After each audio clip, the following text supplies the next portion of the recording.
近日，一份来自中国社会保障学会的调查报告，让体制内外的养老金差距再次引爆舆论。面对民间怒火，官方罕见抛出了加快机关事业单位养老保险改革的大招，要把公务员的养老金替代率从 80% 看到 50%。表面上看，这次改革似乎要动真格，要对体制内开刀了。但是等等，事情真有这么简单吗？这份报告里，企业退休人员月均3162元，农民更惨，只有214元。偏偏对公务员实际退休金数字讳莫如深，连一个具体数字都不敢公布。知情人士透露，目前一线城市的机关事业单位退休人员养老金普遍都在 1.5 万以上，有些甚至超过2万。而同城市的企业退休人员能拿到5000就算高的了。就这样的天壤之别，就算真把公务员养老金砍半，老百姓能占到什么便宜？更耐人寻味的是，就在喊出改革的同时，各地干部病房的特供待遇不减反增。一个人住院1年，轻松花掉上千万，这钱从哪来？还不是从老百姓的养老金里出。看来这场所谓的改革大戏，只不过是给愤怒的韭菜们演的一出安抚剧罢了。我们来算一笔账。报告承认，机关事业单位工作人员的养老金替代率高达 80% 以上。什么概念？假设一个普通科员退休前工资1万元，那么退休后能拿到8000元以上。而同样是在一线城市，一个干了30年的企业工程师，退休金才3000多元。这还是平均数，很多人连这个数都够不着。网友纷纷在评论区晒出真实数据。一位来自湖南的网友说，他父亲工龄31年，下岗后按最低标准缴纳养老保险，现在每月退休金只有2000元。青岛一位网友的父亲在国企干了31年，退休金不到2200元。最触目惊心的是，贵州省的数据显示，企业退休人员的丧葬费只有3万多，而事业编制却有20万，公务员更是高达30万。让人更寒心的是，养老保险断缴的情况正在恶化。数据显示，职工养老保险年度中断缴费人数从2011年的2956万人暴增至2022年的6325万人，翻了1倍还多。原因很简单，经济不景气，企业破产倒闭，老百姓失业，交不起养老保险费。但公务员呢？他们的工资照涨，福利照发，退休金照领。根据知情人士透露，目前一线城市的机关事业单位退休人员养老金普遍在 1.5 万元以上，部分单位甚至超过2万元。而同城市的企业退休人员能拿到5000元就算不错了。农村就更惨，一个月214元，连买个感冒药都不够。让我们看一组历史数据对比。文革前，一个35岁的14级干部工资就有140元，而同龄工人的工资只有可怜的50元。几十年过去了，这种差距不仅没有缩小，反而越来越大。如今3线城市的普通工人月薪也就3000到5000元，而体制内干部却能拿到5000到1万元。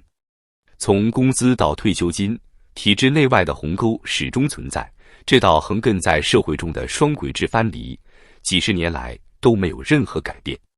更令人担忧的是，这个差距还在继续扩大。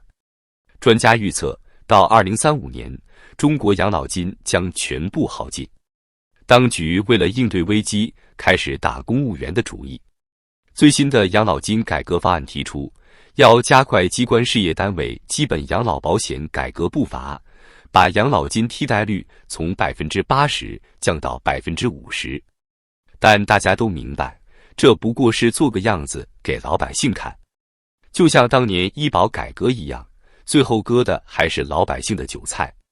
现在养老金亏空严重，财政困难，当局只能用延迟退休来缓解压力，但这对老百姓来说无异于慢性谋杀。让人寒心的是，体制内的医疗特权仍在不断膨胀。干部病房一个人住院1年，动辄花费上千万，这笔天文数字般的开支从何而来？还不是从老百姓的养老金和医保基金里出。表面上说要改革，要削减特权，但恐怕最后开刀的还是企业职工和农民的福利。这种明里暗里的双轨制，才是最让人不寒而栗的现实。看到养老金差距越来越大，老百姓对政府彻底失去信心。更令人愤怒的是，当局最近宣布，从2025年开始，要把退休年龄延后3年，同时把最低缴费年限从15年延长到20年。这一政策一出台，立刻引发全国性的退保潮。各地社保中心门前排起长龙，都是来办理退保的。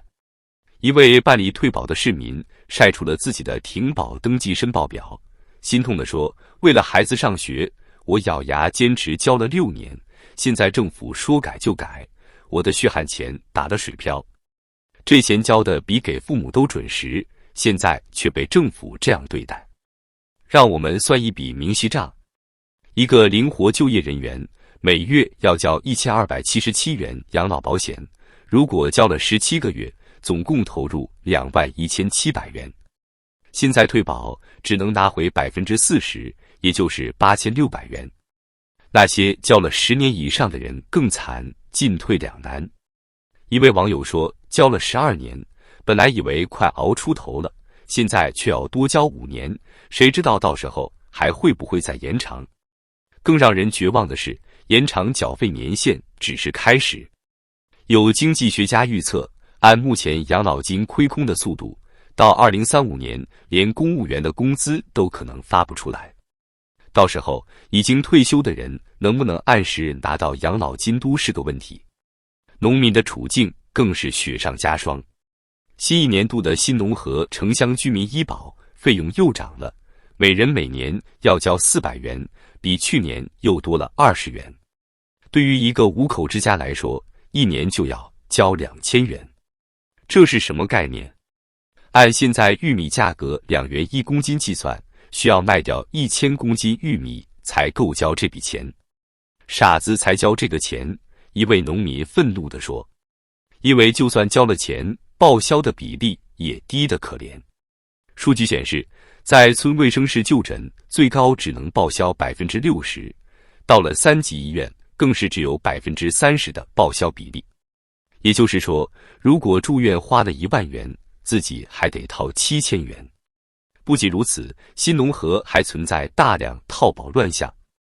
据国家医保局披露，仅今年前9月就发现涉嫌违规金额22.1亿元。一些不法医院和诊所勾结病人套取医保资金，最后吃亏的还是老实巴交的农民。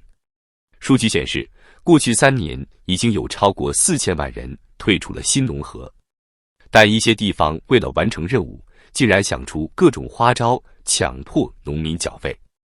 比如四川某地学校威胁不交新农合就让学生停课，湖南岳阳县一个村委会甚至发文说，不交新农合就不给盖章办事，年终困难补助也不予考虑。更有甚者，一些地方把新农合缴费和农业补贴、宅基地审批挂钩，不交钱就不给补贴，这不是赤裸裸的胁迫吗？一位村干部无奈地说，现在让农民交这个钱太难了，但压力都压到我们头上，不得不想办法让大家交钱。专家分析，中国推动延迟退休有3个目的：一是稳定庞大的公务员队伍；2是缓解养老金亏空的燃眉之急；3是像当年计划生育一样，把老百姓当作人矿，压榨最后一滴剩余价值。数据显示，中国现在每个退休人员的养老金需要5个在职人员负担，这个比例仅为10年前的1半。到2030年将变成4:1，2050年更是只有2:1。这还不算人口老龄化的冲击。据统计，到2035年，60岁以上人口将从现在的2.97亿暴增到4亿以上。更可怕的是，这还只是表面数字。据美国国务院统计，中国每年堕胎2300万例，这是中国计划生育留下的深重伤痛。现在人口断崖式下跌，养老金亏空，当权者却还在死撑，拒绝有效的解决方案。早在20多年前，就有经济学家建议把国有资产转为养老基金，仅转让10%就有9万亿，完全可以解决个人账户空账问题。但当权者根本不愿意这么做，他们宁愿压榨老百姓，也不愿意动自己的奶酪。这样的养老保险还有继续交的价值吗？恐怕答案不言自明。现在的情况就像一个即将沸腾的高压锅，养老金亏空越来越严重，参保人数断崖式下跌，老龄化速度远超预期，财政收入持续下滑。但当局除了延迟退休、延长缴费，就只会变着法子割韭菜。2035年的养老金完全耗尽，已经不是危言耸听，而是近在眼前的现实。靠政府画大饼已经没有出路了，每个人都要为自己的养老未雨绸缪。毕竟在这个制度下，中国人连养老的最基本保障都没有，还在指望什么呢？